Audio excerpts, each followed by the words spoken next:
G'day KFC SuperCoaches. What an absolutely massive round of KFC SuperCoaches. Some enormous scores out there. Let's get into it and see who was hot and who's cold.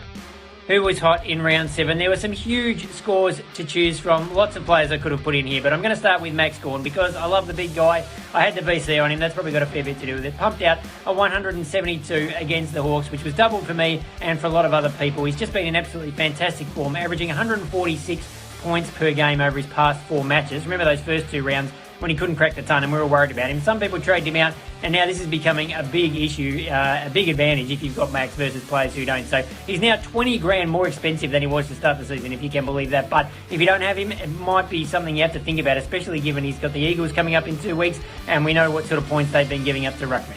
Speaking of the Eagles, Jaden Short kicked off the round with a huge score for the Tigers on Friday night. He was moved into the midfield by Damien Hardwick and responded with 31 disposals. 27 of them were kicks, which is what we love and what Jaden loves. We were a little bit worried about him a couple of weeks ago when Nick Vostone came back in and started taking some of the kick-ins. Well, that's obviously not an issue if you're playing in the centre square. He had a pretty easy time of it against the Eagles. Let's see how he goes against some tougher opponents, but you can't complain about 152 points. His break-even's only 46 and he's 532k, so that's a pretty good price if you haven't got him. Tom Stewart is a fair bit more expensive. He's up over 600 grand now, and he's only going to get more expensive after a huge score, over 180 against the Dockers. One thing we always thought about Tom is he's just a very consistent player. I think in the first 3 or 4 rounds he scored 105, 102, 103, and you think, well, this is just, you know what you're going to get, which is good, but sometimes other players can be a little bit more exciting if they can score a lot more than that. Well, we know what Tom can do now when he had 40 disposals, if you don't mind, 14 marks.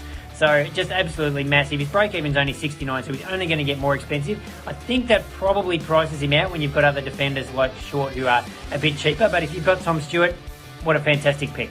Who was cold this week? Now, last week I highlighted Josh Rochelle from the Crows. He had another poor game, and I said, look, I don't mind the idea of holding him because we know he can spike a good score and he's got that mid-forward flexibility. But another one, 46, 3 in a row now under 50. I think the time has come when we're probably going to have to pull the trigger and trade him out. He lost $17,000 off his value, and with a break-even of 78, he's going to lose more money unless he can somehow pick up one of those games where he kicks 3 or 4 goals. So at 273k, I think it's time to cash him in.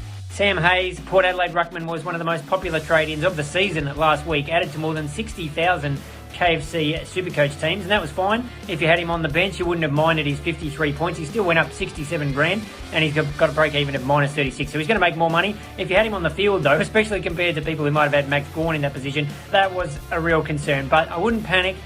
He just was terrible conditions, playing in Cairns in almost 100% humidity against Paddy Ryder, one of the best tap ruckmen in the comp. His draw gets a little bit easier from here. He's got the Bulldogs, North Melbourne, Geelong, Essendon and Richmond coming up in his next 5, who have some of the weaker rucks, you might say, in the comp. So I'd keep the faith with Sam Hayes, but probably prefer to have him on the bench rather than on the field.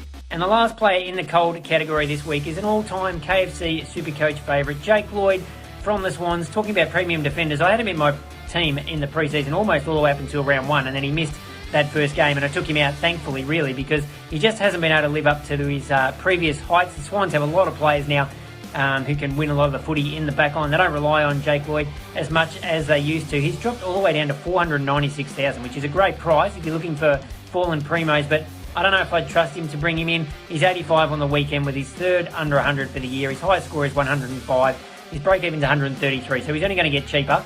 Maybe he's one we could keep an eye on around the buys if he starts showing a bit of form, but I think his run as the top-scoring SuperCoach defender has come to an end.